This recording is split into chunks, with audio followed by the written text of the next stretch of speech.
Hear that? That's the sound of a patient whose health data is protected from a cyber attack. And that's the sound of a financial system that's digitally secured from bad actors. Right now, there's an invisible war being fought on a digital battlefield that impacts what we do every day. That's why at Peraton, we do the can't be done to help protect the vital systems we rely on. Because if we don't, the alternative is unimaginable. Peraton.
Hello everyone, welcome to the Direct-to-Video Connoisseur. I am Matt. As always, I'm joined by Jamie. Jamie, how are you this evening? I am doing well. All right. Now, I gotta say, I am definitely excited about tonight's film. I think we definitely picked a winner, and I know this is one that you had seen before, so you kind of knew going in. I don't know if it's fair to, I don't know how to explain it. I don't know if we'll say it like we're yes by everyone. Like stacking the deck where I Yes. threw in a ringer. Yeah, right, exactly. Yes, you threw in the 30. I'll admit it. I threw in a ringer because I'm tired of the shit. Right, yes. I want to watch something that I know I'm going to enjoy. And incidentally, after we chose this movie to do, my other show, Devour, I was talking to Bo about Devour, and he's like, "What do you want to do for instant queue selection?" And I'm like, "Zombeavers is on Netflix right now," and he's like, "All right," I'm like, "Score!" So Everybody's now I ready have to do to it. watch one movie, and it's one that I already know that I liked. So yeah, I'm totally stacking the deck in my favor this week. And there's nothing wrong with that. There's definitely no. I think it's the only way that I would say that there's maybe something wrong is just that it's how do I want to explain it? It's yeah, when we think of like last week, for instance, The Prince, that was kind of a lucky find. Like we weren't expecting Right. that. But I think there's no rule that says we can't stack the deck. And I think a movie like this, we were talking about with Wolf Cop, how and not just with Wolf Cop. What were we talking about with Brian?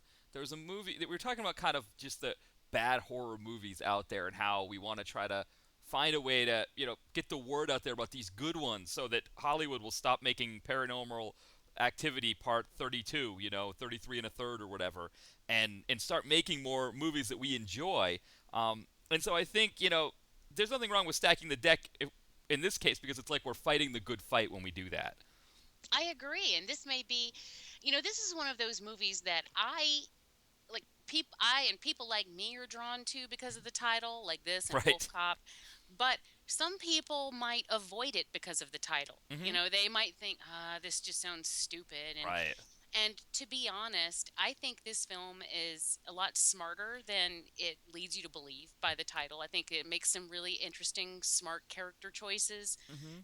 and script choices, and but it also leads you to believe that it's going to be fun based on the Right. title, and you get that too. So I am happy to champion a film like this because I want people to know, yeah, don't avoid it because it's called Zombeavers. Don't avoid it. Right. Give it a shot because it's super fun. I've now watched it twice, and I enjoyed it just as much the second time as I did the first time. So it has rewatchability too. Yeah. And my favorite thing, those animatronic beavers are adorable as They're all great. hell. They They are are. so cute. I mean, Yes. and Yes. and they're actually animatronic, which is, Yes. I mean, the first time we see the beavers on the beaver dam when the toxic sludge gets tossed into the river. The first time we see them, it actually reminds me of a ride at Disney or something because the way that they're moving, Yes. the way they're sitting, Yeah. it looks like you're going down a ride at a theme park and you've got these animatronic beavers there. That's exactly what it looks like, and Hmm. I think that's great. Yeah. I love it, and they're like, yeah, we got some Zombeavers, and yeah, they're animatronic, and I'm like, good for you for using practical effects. Good for you for making them so adorable Hmm. and yet so deadly all at the same time. Yeah. Well, that's what one thing about this. Like you said, they used animatronic zombies. The other thing that I really liked about this, so, it was that attention to detail, right? We had, they could have just as easily thrown a whole bunch of CGI zombies or zombievers at us, and it wouldn't have had anywhere near the effect that these had. Um, and also, I thought that they made a really great decision to essentially play this movie straight.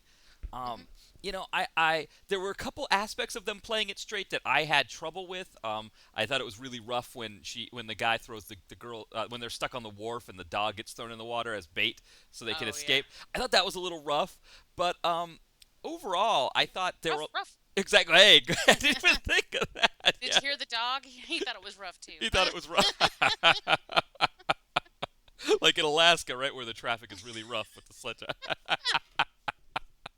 But I mean, that was rough, as we say to deal. That was a little bit hard to deal with, because I don't think of a dog as bait, right? I think of a dog as No, a no. part of the family, right? It'd be like It's, throwing one of the people in the water. well, as a matter of fact, when that happened, I was like, "Fuck that guy! I want Hmm. him to die in a really horrible way." And as it Yes, turns out, he does. And so, I mean, a really nasty right. way. And I'm like, "All right, I'm okay with that because he totally deserves that." Yes, I was pissed. right. And then they were so stupid about it because they threw the dog in, and then they just stood there and watched the Right. dog. And I'm like, Yes. well, if you're gonna use the damn thing as bait, then at Go. least use it as the opportunity to go. But now Yes. this poor dog has died in vain because you Hmm. just stood there. Yeah. So I was really mad at him for that. Yep, yep. That for me was tough, but I thought overall, like, it was such a fascinating way to approach this movie because you're right. When you see the title Zombeavers, it could turn people off because you could see it as just being a complete silly fest that doesn't really play on things well. But they really the fact that they played it straight, that these people are that it's not just a complete like Leslie Nielsen joke fest the whole time, but it's as if it's a real zombie movie only with beavers as the zombies, and so everything that happened in the movie that's ridiculous.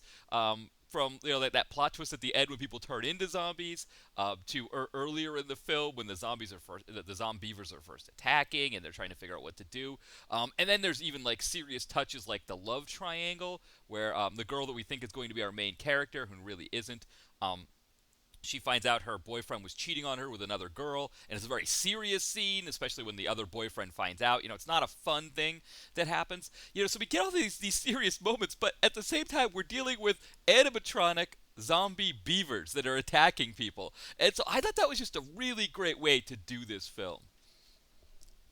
I agree.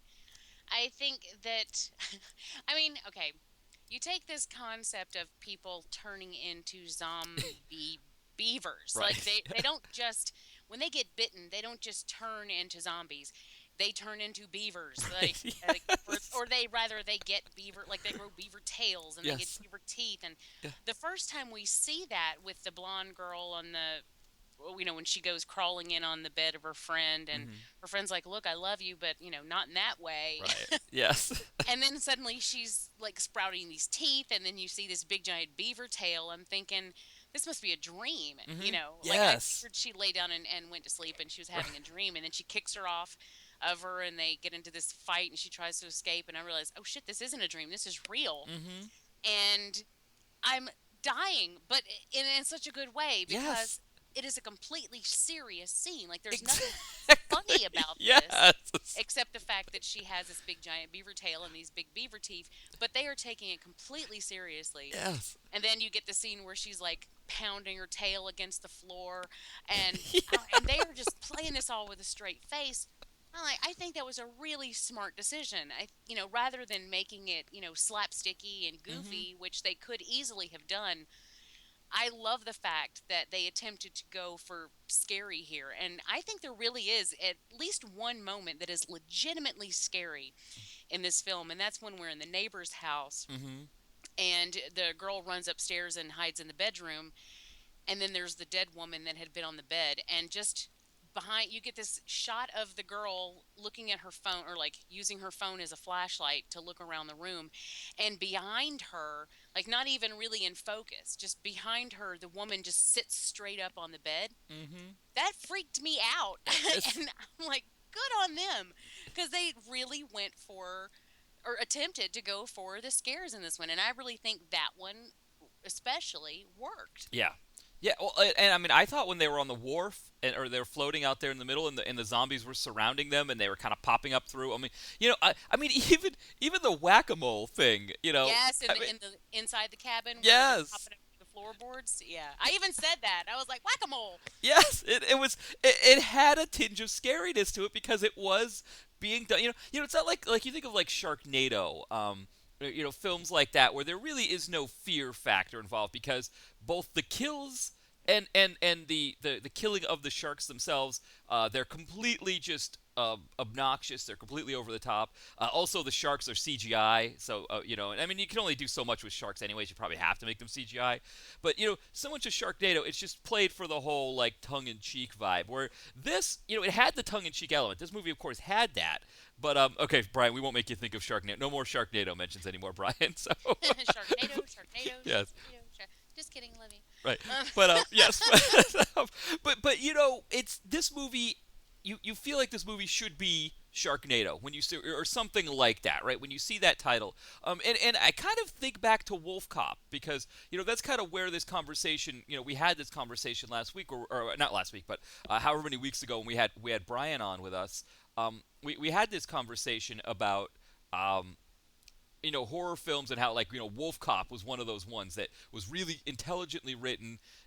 It had this silly title of a wolf cop, and you think it's going to be a goof fest, but yet it's so well written and so well done that and again, and that was just like Zombeavers. They used practical effects, which I think also added to the the the quality of what oh, we were it seeing. definitely does. It definitely does. It gives you something tangible. Yes. Yeah, and like you said here with these beavers, these animatronic beavers, it was just it really was. It was like I was trying to think of what it was myself, but you're right. It was like a Disney ride, seeing them maybe popping their little heads up and squeaking at you as you go through the ride, and they're like making their little beaver dams and whatnot. Yeah, it's adorable. Like the first time, and we see one in the cabin when the girl's in the bathroom, and she turns around and draws back the shower curtain, and there's that zombiever in the bathtub, and he's like, "Rawr!" Yeah. I'm just like, oh, he's so cute. Mm-hmm. I mean, I know that they're deadly, but they're so damn adorable. I can't help Yes. it. Just I want to squeeze one. And then there's a scene where someone tries they're gonna go run out the door, but they open the door and there's a zombie sitting there at the door, and he's like, "Rawr!" Yes. You know. Yes. Yes. Yes. Like, oh, you're so cute. I But know. at the same time, I cannot imagine this movie doing anything other than what it did, and Yes. I wouldn't want it to. Mm-mm. I think everything it did was perfect. I mean, you even got boobs. I mean, a Yes. long time of boobs. Like one Mhm. girl, but she was topless for a really long time. Yes. So, you've got people who hanker for boobs in their horror. You got that. Mm-hmm. Which incidentally, she is a character, Zoe, Mm-hmm. that initially I don't like her. Right. Of Like course. I am just like, God, Zoe's on my nerves. Like she's got that accent, Mm-hmm. and it's just I can't tell if it's just a really bad accent, or if, and I'm not even sure why she has that accent, because they Mm-hmm. live in Indiana, Right. and I wasn't aware that people in Indiana South sounded. Indiana. I believe South Indiana is very. It's like that, like that Kentucky area that's like near Okay, all right. South Cincinnati. So it does, or I mean, South Ohio. So yeah, it does have a little bit in the southern part of it. Yeah. Okay, well that makes sense. Yeah. But anyway, so I didn't like her. I just Right. didn't like her. Everything that came to her, I'm like, God, she's a bitch. I can't stand her. I just like, ugh. Yes. But then by the time we get to the end of the film, I really like that character. Mm-hmm. And so I think that what they did there was, and I assume it was intentional. I'm giving them credit for. I'm giving them the credit for making it intentional. Mm-hmm. That she had this character arc that you don't really care for her in the beginning, but then by the time you get around to the end, I was totally on her side, Mm-hmm. and I just really liked her. So I think that's important. If you want, and we've talked about this before, if you expect me to pull for your characters, then by the time we get to the end of the movie, if you expect me to care about them being in peril, then you have to make me care about them. Right. And even though I didn't start out liking her, that it was such a gradual change by the time we got to the end. I forgot that I didn't like her in the Mm-hmm. beginning. I'm like, I just like her so much that by Yeah. the time we got to the end, I couldn't even remember that I didn't like her. Yes. Yes. So I like that. I think that was, job well done. Yeah. Well, and remember, I mean, I keep pulling back Wolf Cop, and maybe I shouldn't be comparing these two because they are separate films. But remember, Wolf Cop did the same thing with the Wolf Cop's partner. Oh, the deputy. The Yeah, deputy. yeah, she exactly. We Yeah. didn't like her in the beginning, but then by the time we got to the end, I mean, they did some really smart things as far as characters there too, that sort of threw you for a loop. People ended up being something other than what you expected them to be. Right. Her being one of them. Like, we got the impression in the beginning of that film she was going to be this, like, persnickety, bitchy little, Yes. oh my God, shut up. Mhm. But then by the time we got to the end, I'm in love with that character. So, Yeah. um, yeah, I think that they seem to be really carefully crafted. Mm-hmm. I kind of feel the same way about the guy, though I forget his name, the one who lost his foot. Yes. Um, Yes. the guy with the hat, like Yeah. he seemed really. Actually, it was Zoe's boyfriend. Right. So, that whole them as a couple, I was just like, oh my God, at first. But then by the time we get to the end of him, I really like him too. I think he's a likable, fun guy. Mm-hmm. And when at first he just seems kind of obnoxious. So you warm up to them, Mm-hmm. I guess, is what I'm saying. You're just like you spend time with these characters, and this is not a long movie, Yes. but so they managed to pull all of this off in a fairly short running time. I mean, in comparison, I don't know what the actual runtime was, but I know it's not all that long. It's like 77 minutes, something in that Yeah, range. okay, Yeah. so I knew it's pretty short. I mean, that goes way under your limit. Yes, it does. Yes.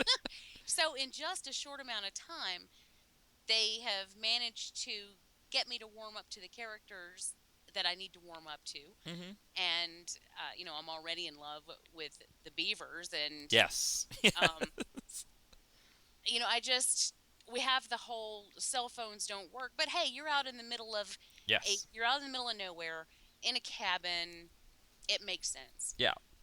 And then of course he's like, there is a landline, so we're established there is a landline. We're not saying, hey, we're just chopping these people off Yes. from any type of communication. It just so happens that the Beavers chew through the phone lines. Oh, I love which that. cracks me It- up. I just think that's hilarious. It cracks you up, but it's also sinister. It's scary. It is. You can picture them going. Yes. I mean, the whole thing. It's silly, but it's sinister. The fact that the beavers blocked off the road so they couldn't escape. Again, silly, right? Because it's beavers. That's what beavers do. They knock down trees by chewing on them. But yet sinister. I mean, it's scary when you're trying to get away from these beavers and they're blocking things. I mean, it and again, it's all played straight. These people are not, they're not overdoing it when they see the roads blocked. They're playing it the way someone, if it was Jason or something, if it was a real threat, if it was a real serial killer out there, stalking them, they played it the same way as if it was the same idea. And so I thought that all worked so well that it was the silly things in the film, like the beavers chewing through the wires, the beavers blocking the road. These were not regular zombies, right? We think of zombies as just being mindless killers, and these were these were like killing machines that could No, think. they had a plan. And Yes. Well, even the first one that we see that starts out in the bathtub, then the girl leaves the bathroom and brings everyone back with her to show her this creature, and suddenly it comes out of the cabinet. I'm like, when did the zombie get in the cupboard? I Right. mean, like, it just sort of went in there and hid. I mean, like, that is one clever, and that's the first time we see them actually doing anything sentient like that. Right. So it's like, oh, that's weird. But then later on with the phone lines and the trees and all that, you get the idea that they're not stupid. Yes. They know what they're doing. And I think in reality beavers are pretty intelligent. Mm-hmm. So it's just sort of goes along with that. It's like these are intelligent creatures. They do build these really elaborate dams, and Mm-hmm. then they have their little beaver lodges, and so they they do things and they think about things and they plan things. So Yeah. it really isn't outside the realm of believability apart from the whole zombie part. But then you have that little bit of fantastical thrown in there. Mm-hmm. But I don't really have a problem with No. that because like that's something that beavers do anyway. They think things out, they plan things. You have to have some kind of thought processes going on in order to create the things that they create. So now they're using them for evil, and Yes. it's great. Yes. We've got and I do not want to let this go without bringing up the amazing Zombear Yes. or Zombeaver bear, Zombear beaver. I don't know what that was fantastic. Mm-hmm. Like the first, and then the girl's reaction, just like, really? I mean, like a bear would be bad enough, but now it's like a Zombeaver bear. Yes. I just think that's awesome. Yeah, I mean, again, for me, I mean, other than the dog thing, which I think the dog thing is more of a personal thing than it is you know, maybe necessarily a demerit on the film, but it seems like every decision this movie made about where to go next was the correct decision. It seemed like it was everything they did worked, and like you said, that Zombear beaver, however we want to call it, was great. That was a fantastic addition. We see the bear initially, kind of loafing around, and then you don't really think anything of it. At least I didn't think that the bear was coming back at all. No, no. Yeah. And so to throw that in there, it was this movie really did it. It really nailed it on every level, I think. And it's nice. I think if we're gonna cheat, if we're gonna stack the deck or bring in a ringer, I mean this film right here, this is the 32-year-old guy who played minor league baseball that you bring into your beer softball league and hits 5 home runs. This is it. This is, if you're gonna get a ringer, get this guy in here and let him do his thing and take your team to the beer league championship, in your town, because And if he could hit 5 home runs, why did he never get past minor league? well, because it's not soft pitch when it's Oh, okay, all yes. right. I think one of the rules in beer league softball is that after so many home runs become outs because they're just like. I think I remember seeing that somewhere that yeah. So that's what happens, unfortunately, with beer league. But hey, when it comes to ringers, this is definitely yeah. I know there was a former major league player who played in his friend's beer league after he retired. Eric Burns, I think his name is. They showed footage of him playing in the beer league, and he was just crushing it. I mean, he is Zombeavers. He's Zombeavers for our show. That's Eric Burns right there. I mean, it was fantastic. Now, one of the things I didn't know, I don't know if you knew this, that in the car, in the truck, we have two truck drivers. One was it Bill Burr? Is that the comedian's name, the redhead? Uh-huh. Yeah, who's done a lot of things. But I didn't know that the guy with it was John Mayer, the singer.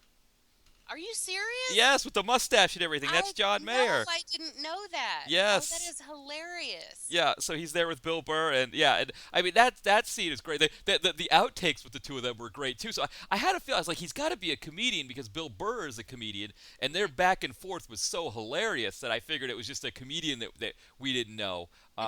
Because You see that deer? I see it. Yeah. I don't think you do. I don't think you do.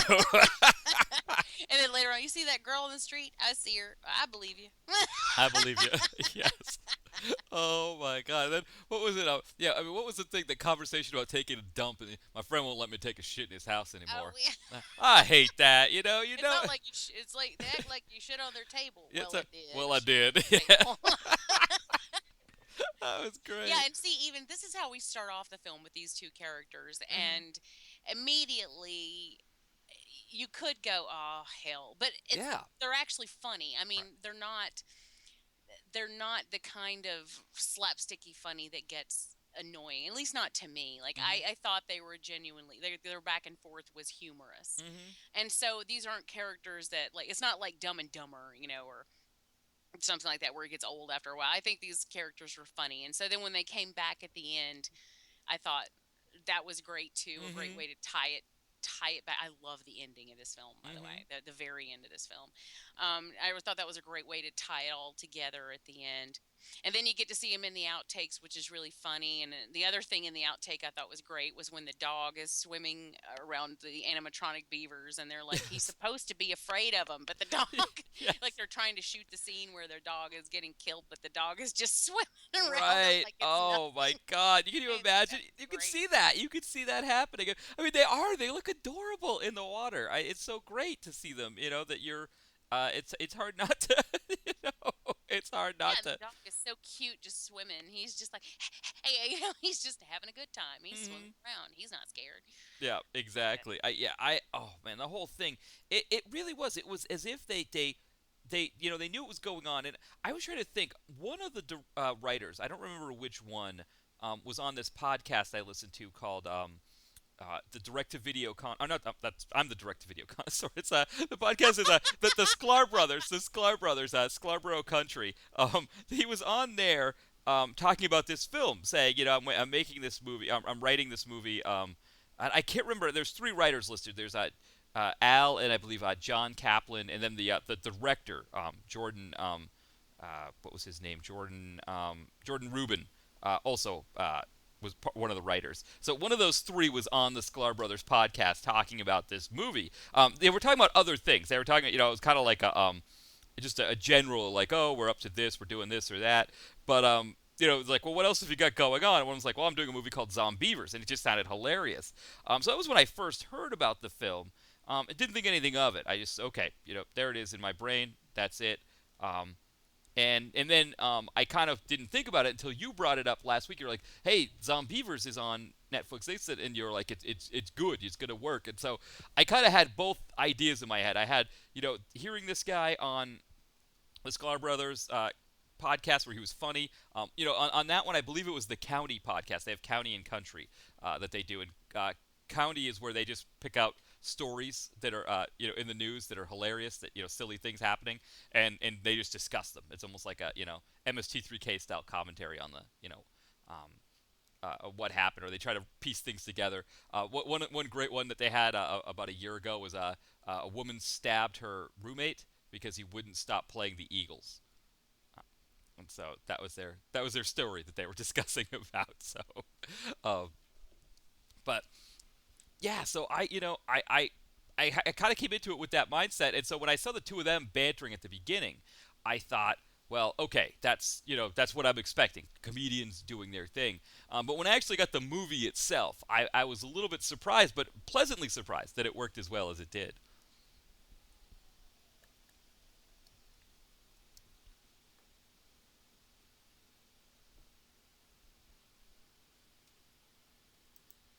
All right, I don't know. I may have lost Jamie here. I may have my soliloquy may have gone too far. My conversation may have gone too heavy.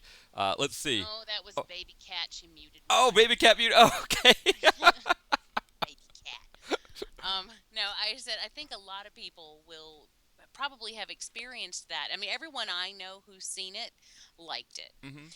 and so I think a lot of people are going to be pleasantly surprised, assuming they give it a chance, Mhm. which I hope that they will. Mhm. I mean, this film, because of its title, definitely has a market. There are going to be people who are going to watch it because of that. Right. But like I said in the beginning, there are going to be people who don't watch it because of that. And I Right. really hope more of those people will give it a shot, because I think that they will be pleasantly surprised at some of the smart turns that the script makes. I think is really well written. I think the effects are great. Um, you know, it's just plus they do. I won't spoil anything, but there's a twist with some characters. Some you really it's difficult to predict who's going to make it Yes. as long as they do, Yeah. and I like that. I think it was a really smart way to go. I mean, a lot of times, and then we've talked about this before, a lot of times people or movies will have a basic premise, and they'll take it and run with it. They won't really try to do anything smart with it because they figure they don't need to, or maybe they just don't care. Hmm. Um, and so with something called Zombeavers, I guess you didn't have to put as much care and thought into it if you just wanted the money from those people who would see it because it's called Zombeavers. I think a Hmm. good example of that happening is the Abraham Lincoln versus Zombies Right. movie. Right. They didn't really do a whole lot with that movie or try to do a whole lot with it because they were just writing on the title. Yes. But this film had this great title and had this great premise and then decided to still try and make a good movie. Hmm. And like we said before we even got on air tonight, trying does make a difference. I mean, surprisingly, it helps. Yes. And we can tell, you can always tell when someone really tries and really cares about what they're doing. And Hmm. I think this is an example of that.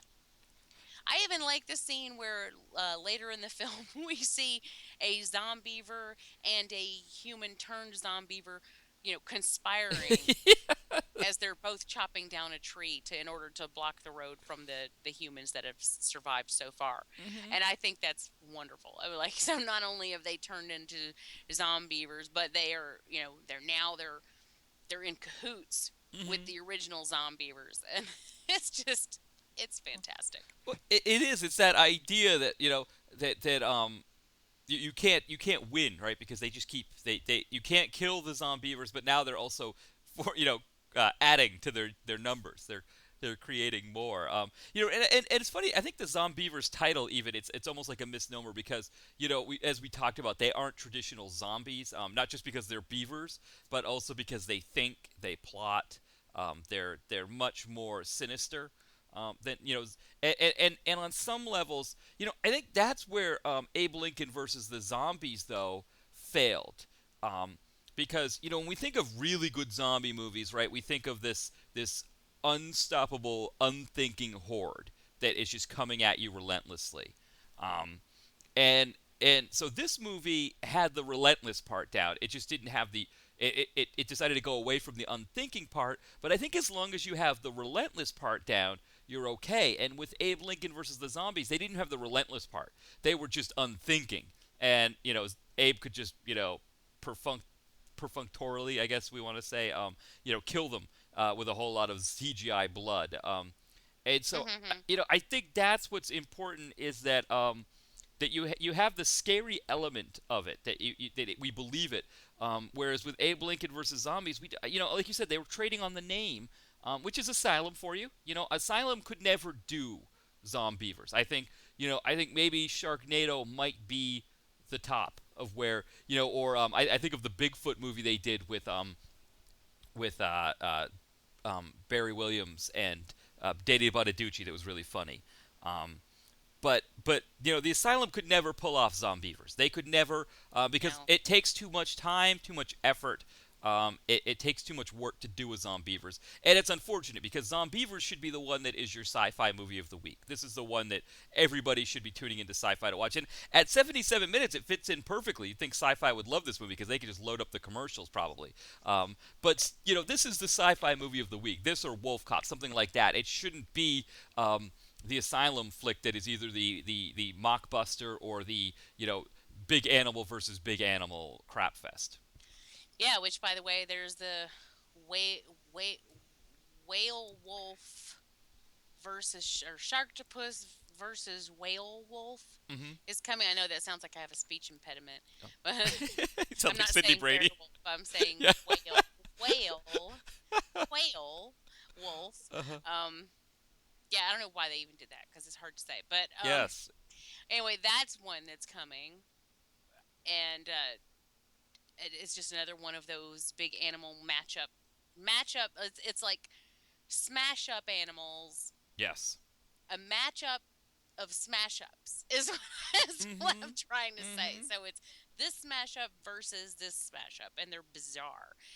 And that's getting a little out of hand, I think. I mean, it was humorous in the beginning, and then when you had, Debbie Gibson and Tiffany rolling around in the mud, Mm-hmm. when they first started doing movies like that, and it was just an excuse to pull almost forgotten stars Mm-hmm. back onto screen and watch them do silly things. But now it's kind of silly. and yet they keep doing it. When something like this, which is completely fresh and new and original, that it doesn't get that treatment, and I Yes. think that that's sad because I think you're absolutely right. This does belong on being this belongs featured somewhere like sci-fi. I actually would have liked for this to get a theatrical release, but it Yes. ain't happening. Um, Right.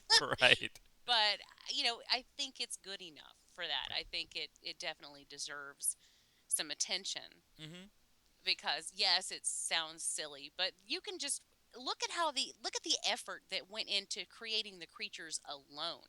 The Yes. reason that these people make movies with such crazy CGI creatures now is because it doesn't really take any effort. Nobody has to get off their ass to Right. make those animals. You just have to sit behind a computer and know what you're doing. And Yeah. if you know how to manipulate the program, it's not even hard for you. Yes. You're not even taxing your brain all that much. You're just sitting on your ass making stuff. Yeah. Well, these creatures required actual labor and Hmm. actual work, and they made a bunch of them, and that's time and energy and design, and I mean there's a lot that went into these creatures, and to have the end product that we got, which is a good one, that says a lot. Yeah. So then they also had to create the bear, and they had to I mean they put a lot of effort into this.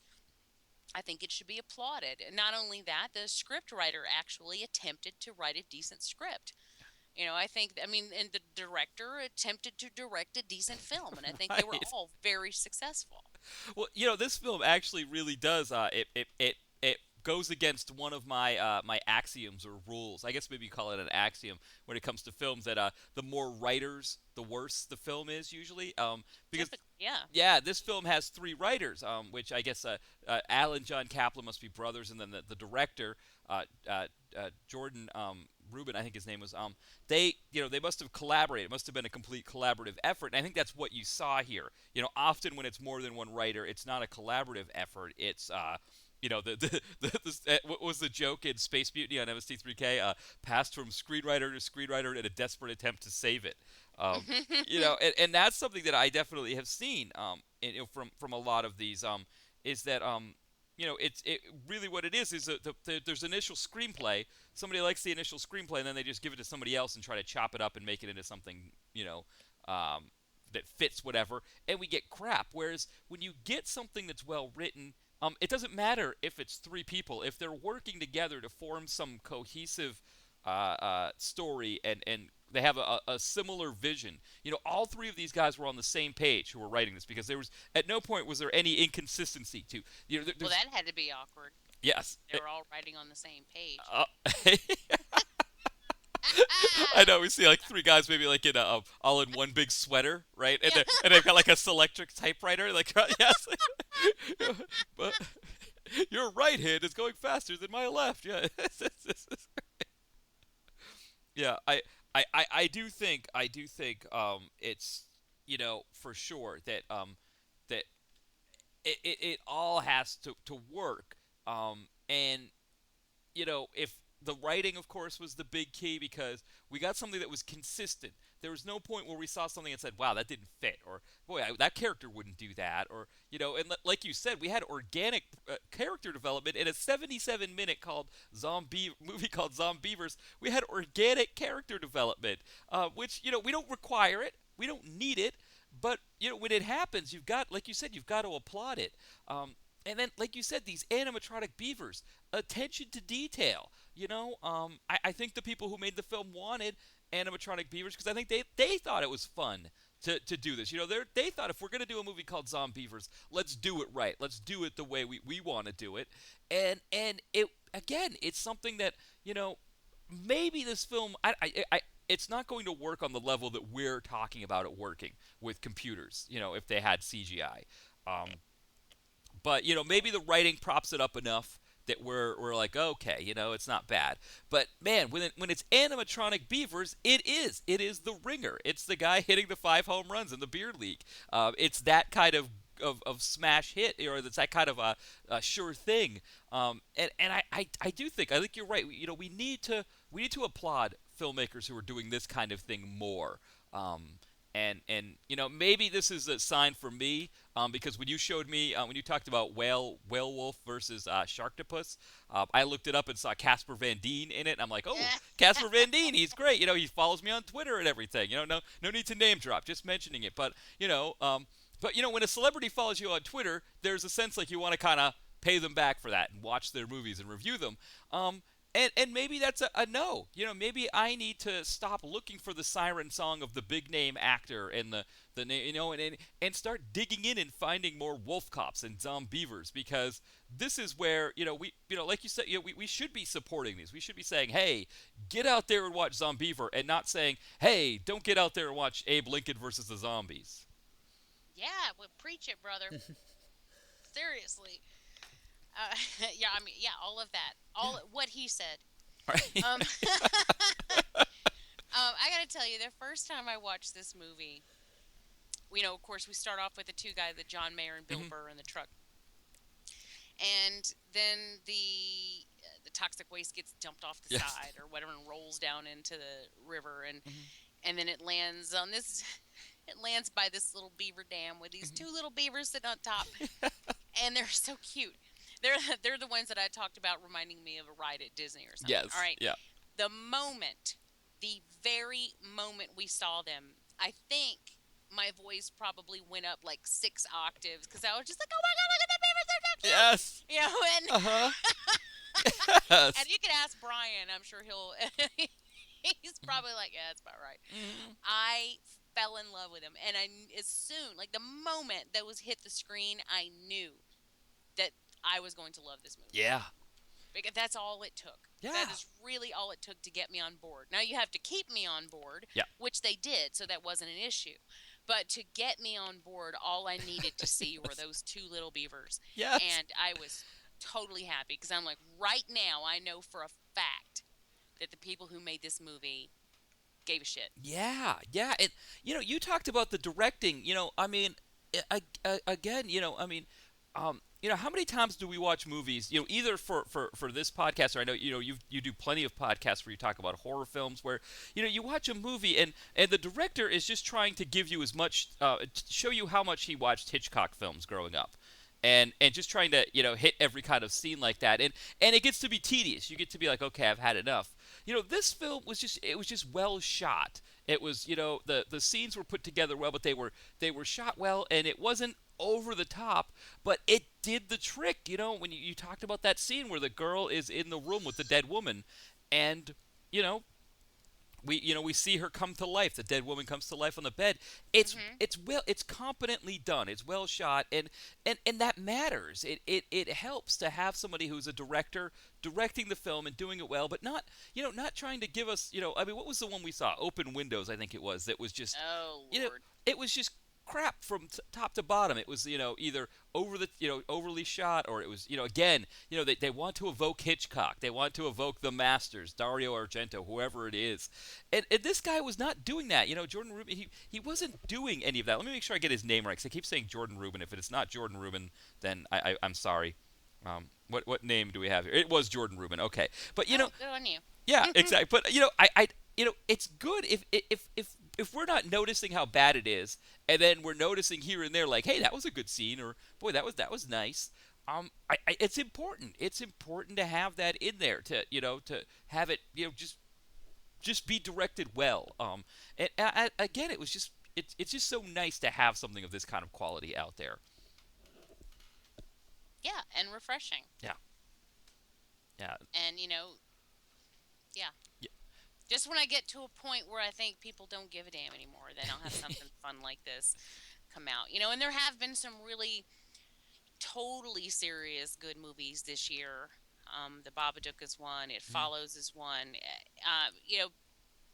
That I'm really happy with and really proud of. And then to see that you can have fun and still make a decent movie too. I mean, really, what I guess what I'm trying to say is, with movies like this and with movies like Wolf Cop, it just shows we don't need any more Abraham Lincoln versus zombies. Right. There is no place for them, because you can really try and make a good quality product off of a silly premise and still have a good time. Yes. And there's really no excuse to not. Yeah. And I would go so far as, Brian just followed that up with a no dear God for the Abe Lincoln, but I would follow it up too with we don't necessarily need a Sharknado anymore if this is what. I don't. Yeah. I think that much. I mean, if this is what we can do, the first Sharknado was a fun time. It was goofy. But, if this is what we can do, if we could do it this way, if we could, as they say, have our cake and eat it too, this is what we should be shooting for, I know the Asylum, that's what they do. They just, it's like the little plastic toys that you get at the carnival, right? They just kick out as many of them as you can and ship them over here from China, and you win the prize, and it falls apart when you get home, right? Um, Yeah. the Asylum flick maybe has you got a good few minutes here or there that works, and then the rest of it falls apart, and you tell your mom, oh, it broke, and your mom says, well, you got it for free, so what are you complaining about? You, Or what surprises me is carnival prizes are surprisingly a large amount of drug paraphernalia. yes, When I was when I was a teen, I remember everyone had those roach clip feathers. yes, Those, yes. and I had no idea what it was actually for. I was just like, oh, it's a feather, and you clip it anywhere you want. And Yes. so I had one of those, and then later I found out it was actually a roach clip, and I was like, oh, wow, okay. Mhm. Well, then I had this little Spuds McKenzie mirror that I won at a carnival, and then I find out that's a fucking Coke mirror, and I'm like, what is happening at carnivals? I mean, next, what do I have to play to win the hypodermic? I know that's yeah. It's a Sorry, that good had nothing point. to do with anything. No, I never considered that. Completely off topic as well. I know in New Hampshire, I remember, I don't remember which fair it was, but it was one that I recognized. A guy sued the carnival because he spent his entire savings of like $2,500 trying to win an Xbox. Um, he was just overly competitive. It was one of those like throw the baseball in the thing or knock over the, I don't know, one of those kind of games. And the grand prize was an Xbox, and he spent $2,500 trying to win that Xbox and ended up suing them because, of course, there was no way you were going to win the Xbox. It was a carnival. But That, at some point, don't you think, like at the point when you reach the point of it costing more than you could actually right. buy one for, don't you think the responsible thing to do would just be to stop yourself? How is that their fault? Yeah, he was. I guess he was saying he was hyper competitive, but I Well, that's agree. not their fault It's either. not their fault. No, I think once you get past I think for me, the number that I would spend to win the Xbox would be zero, maybe a few dollars for one time through. After the first time it doesn't work, I'd say that's it for me. I'm done. Hmm. But yes, I remember that story, and yeah, I just. Did he win? Oh, no. He Oh, okay. no, All he right. I don't think he won the case. No, I think what he was trying to sue was that there was no way to win the Xbox, which is, it's technically true. I don't know what the percentage is. If you had a statistician do it, I think it would be something like 1 or 2%. But you know, maybe this is what he should have done was settled for the Coke mirror and spent some of that 2,500 at an 8 ball. He still would have had money in the bank account and would have had a great weekend. And he would have walked away a happy guy. Yeah. So, and maybe not a great weekend, maybe just And a then great he set. would have had a Spuds McKenzie Coke A mirror Coke, too, on top exactly. of everything else. So Exactly. So I think well, I just dated myself with that Spuds McKenzie reference. oh, it's There are great. people out there listening to this going, "Who in the hell is Spuds McKenzie?" Yes. Look it up, people. Look at yes.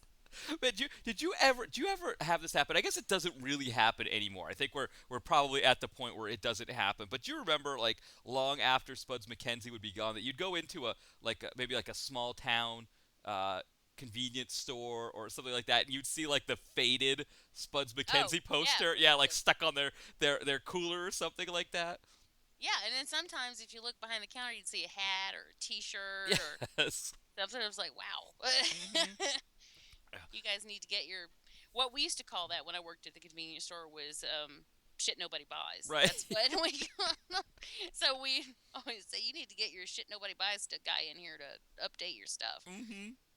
Yeah, I remember we had a convenience store near us that up until I want to say like the late '90s, early 2000s, they had a Max Headroom Pepsi at that they had the in and out for the indoor saying a push or pull to tell That's awesome. yeah, it was like it had to have been like at least the late '90s, and then finally it was kind of peeling a little bit. Finally, they renovated the whole store. Did the whole thing over, so brought in a completely new door. But I just remember always seeing that the Max Headroom, choice of a new generation. I think, and then it had the pull or push. I shouldn't be buzz advertising Pepsi, but the same idea. But yeah, I love that. I love going into it's almost like part of the charm of being in the small town. Seeing that kind Oh of thing. yeah. Yeah. So anybody out there, if you don't know what Supposed Mackenzie is, you can either look it up online or try to find your local. Drive about 2 hours away from your nearest city. Go to the first convenience store, and probably in the back you'll find a faded picture of Spuds McKenzie stuck to the cooler or something like that. yeah. And this film I thought also did a good job. Speaking of the small town aspect of it, one of my favorite scenes in this film comes at the beginning when we were talking about the that girl that nobody that you said we didn't like her at first, and then we grew to love her. Remember how she's kind of throwing shade to the neighbor? The neighbor comes over, and Yes. and so the neighbor just gets her back by just saying like, "Oh yes, I know, my daughter's a whore too. She sleeps, and it just completely gives it right back to her, which was just so, my daughter annoys the hell out of me too. She's a whore. So she sleeps with anybody. Sometimes I don't even know what gender they are, and I mean, just nailed that whole thing so perfectly. It was just such a great like middle finger back at her. Yep. A very small town. Hmm. Very small townish. Yeah.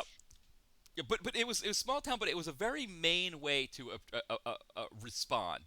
That's a very Mainer thing to do to like completely get the girl back, completely like put her in her place, but do it in a like a completely indirect way by talking Yeah, about her own. totally non-combative. That Yeah. way they can't, Hmm. accuse you of Right. being bitchy. Yeah. What are you talking about? I wasn't bitchy. Yeah, I wasn't That's talking very about. southern too. Exactly. Yeah, yeah. I wasn't talking about you, Suge. I was talking about my daughter. I'm sorry. Yeah. So I mean, that was. Ain't nobody said you was a whore. That's right. Yeah. So I mean, that was so. It was little things like that, little touches like that really, early on in a film. I mean, this was again, it was a 77-minute film, so it wasn't like we were taking a lot of time to get into the action, but it did take some time before we actually had our first Zombeaver. And so. Yeah, and I was okay with that. Like, Mhm. this is one of those films that I enjoyed the time that we spent up to that point, Mhm. building our character development, and I think that they paced it really well Yeah. as far as that's concerned. Yeah. Never once was I bored with it going, all right, get on with the zombies already. Yeah, yeah, it all worked. And for me, I didn't even realize that because I think you'd mentioned like the zombies come in really quickly, and I think the first one comes maybe like a half hour in or something like that. The first Zombeaver, but I didn't even really notice that it had been that long because our characters are interacting, and they do a really good job with making these characters, you know, your classic teens being killed in a horror film, but also giving them subtle nuances here and there that that add something so that they're not just types. They're sort of a combination of the two. They're types, but they're also a little. I don't want to say a little smarter because the characters themselves were not always a little smarter, but they were a little smarter in the way they were created. Oh yeah, Yeah. yeah, they're actually fleshed out too. Mhm. You know,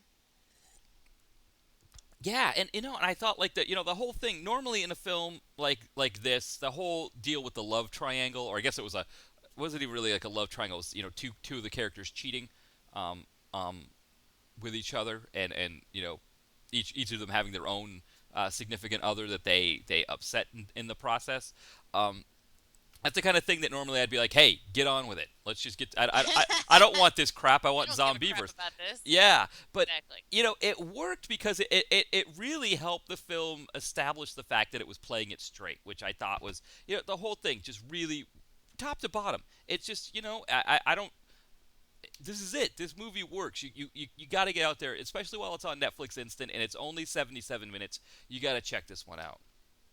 I completely agree with that. I second that emotion. Yes. And did you check out the coda at the end of the movie? I did. I did. That was good. Yeah. So interesting to see. Interesting to see if that's where we're going next here. If we're I'll tell you what, I'm on board. yeah. if we do get that, then I'm going to be right there and I'm going to be watching it. Yeah, yeah. I would like to see anything that these guys want to do. Whatever they got planned next, I'm there. I'm I'm ready there. to check it out. Yeah. Exactly. I will be fully supportive Mhm. of anything they want to do. Yeah, I agree. So that's we are giving now of course Jamie before this episode would have told you right away she was giving it a definite watch, but I am fully with her on this. I say get on Netflix instant and watch this thing. It's worth your time and worth the fact that it's on instant and it's so easy to get. Again, this is one of those ones that you probably after you watch it. I know for me, if I get a little money together, it's definitely one that's worth buying too. You really want to support something like this. That's another thing too, is that this is definitely the kind of movie that you want to throw money at. Hmm. You want to let them know Yeah. that you appreciate what they've done. So that hopefully they'll do it again. Hmm. And then let the sellers know. Yes. And then if you go on Netflix, yeah, watch it and rate it, and Yes. let Netflix know that this is the kind of thing Yeah. that deserves some good attention. Yeah, yeah, exactly. Let them know, like and maybe this is my job now as the one who's as a reviewer or whatever that I need to start playing my part and I need to stop listening to the siren song that tell. I mean, now last week the siren song worked. We watched The Prince and it was a good film. I thought as good as The Prince was, this film is a whole different level. This is The Prince worked. It was a good movie. It was a high quality. But this movie, Zombeavers, I mean, this is up there. With some of the best that we've looked at so far. And like you said, it's really good to be able to get on there on Netflix and I think up its profile on here. And I think for me, like I know in my case, I need to probably cut it out with the whole wanting to watch these monster films and these films that these asylum flicks or these films that have a few big names attached to them and I need to start digging around and finding more Zombeavers myself, doing the good work, as they say. Yes, you're only part of the problem. No, but it is, I mean, I think we like, looking at Abe Lincoln versus Zombies, and I don't want to give that movie too much more run because Zombievers is the one to watch. But I I think we both had that in our queue. We fell for the title. I think we both knew we were probably going to be getting what we got with that film. Yet it's hard to. I always hold out hope, though. Yeah, you never know. Right, you never know. You might get something a little better. But I think it's the Zombeavers and the Wolf Cops and those kind of things that the more that we can send the message to Netflix, to Hollywood, to all the distributors, the more we can tell them, hey, this is what we want. We want creative people that care about what they're doing and want to give us a good product. The more we can tell them that message, the more they'll back pictures like this, and we'll get more of them. Yeah, I mean, in an ideal world, that's the way it works. Right. So, Unfortunately, you yeah, know, hope. yeah, we don't live in an ideal world. We should probably plan on Paranormal Activity 33 and a third coming out soon. All right. Well, Jamie, we're kind of in the wrapping up stages. That was quick. I think we just started going on about Zombeavers. And we only had the short aside that I have to admit I indulged a little too much by talking about the guy trying to win the Xbox. But as far as other things you're working, I know you mentioned you're going to look at. I think you're looking at Zombeavers for another podcast coming up. Yeah, we're Yeah. going to be talking about that on the Devour the podcast that we're recording, which is coming up, and Brian's going to be joining us as a guest on that episode. Nice. And we'll also be talking about the mockumentary, What We Do in the Shadows, which is a really fun, clever movie. It's it's a New Zealand mockumentary about vampires, where they follow around these vampires who are housemates. It's very funny, very charming. I like it a lot. So we're going to be talking about that one as well. And then coming up on evil episodes, we have an episode coming out where we talk about. I'm actually in the process of finishing up editing on that now, where we're talking about the TV movie from 1974, Killdozer. Oh, nice. Along with the next 4 episodes of Tales from the Dark Side, and then our usual TV chat. But Yeah, we talk about the Clint Walker Yes. Killdozer with a young Robert Urich, Mm. and I love those old TV movies. Mm-hmm. And that was a lot of fun. So we're doing that one. That should be coming out in the next couple days. Coming up in July, I'm really happy to announce that I will have a Like in It released. Nice. And in honor of Independence Day, I'm going to be doing an American Werewolf in Paris and an American Werewolf in London. Mm. And so the episode's called American Werewolves European Vacation. Nice. So that will be coming out this month, and also coming out in. I'm very busy right now. In the past like 3 days, Mm-hmm. I have been super busy doing a lot of editing and producing and stuff. It's just been nuts. But there is a new show, a brand new show coming out that's all about. It's a literary show, Mm-hmm. and it's being brought to you by Dark Regions Press. So that one's going to be coming out, and Brian and I are doing that show. And the first episode, we're doing an interview, or actually, the every episode of that show, we'll be doing an interview with an author, Mm-hmm. and then I will be doing a reading. Oh.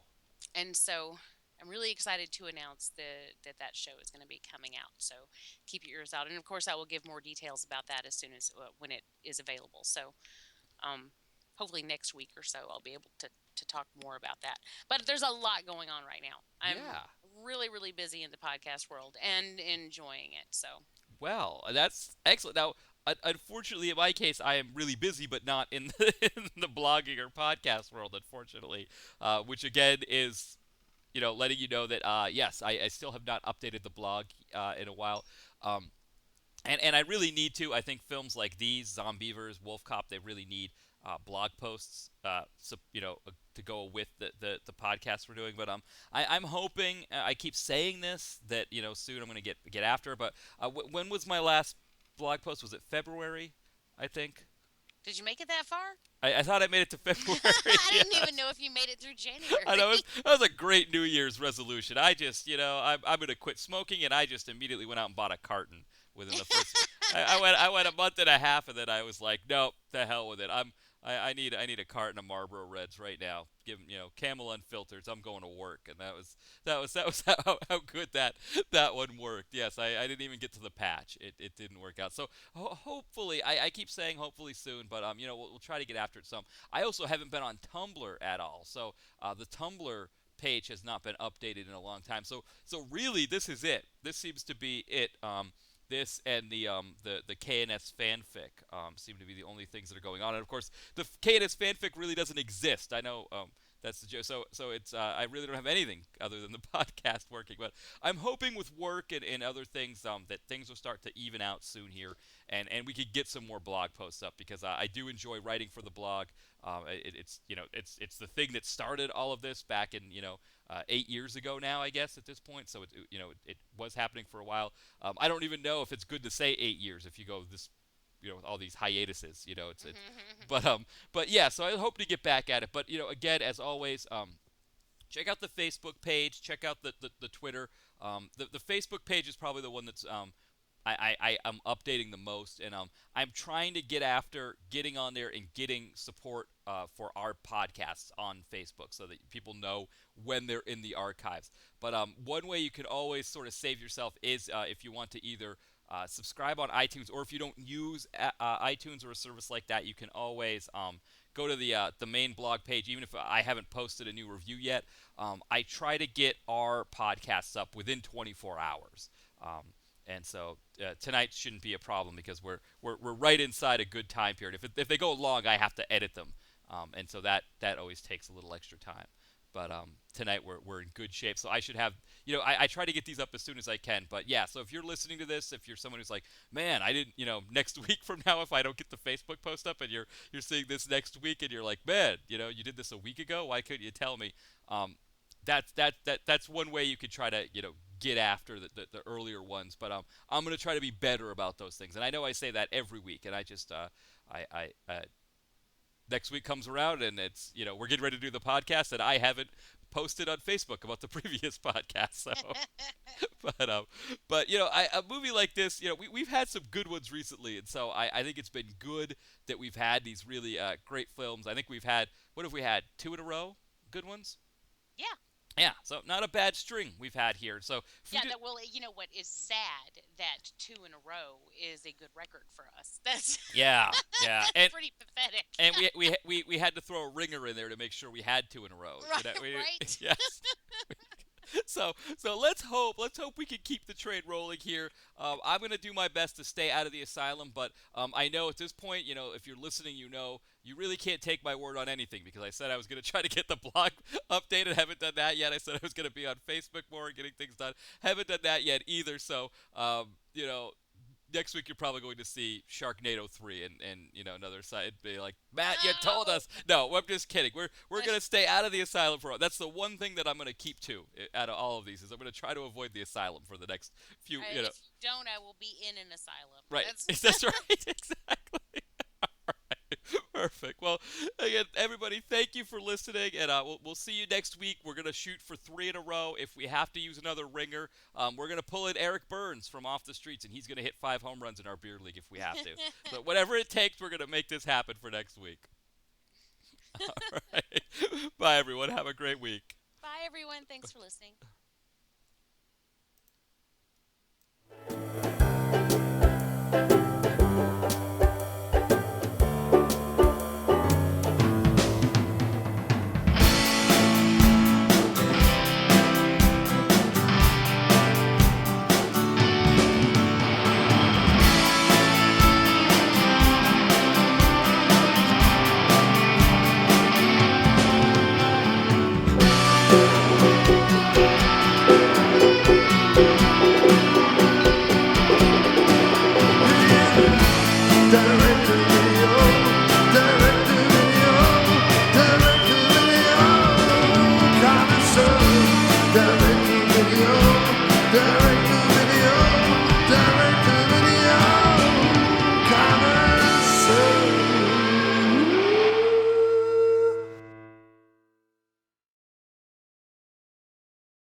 Hear that? That's the sound of a patient whose health data is protected from a cyber attack. And that's the sound of a financial system that's digitally secured from bad actors. Right now, there's an invisible war being fought on a digital battlefield that impacts what we do every day. That's why at Peraton, we do the can't be done to help protect the vital systems we rely on. Because if we don't, the alternative is unimaginable. Peraton.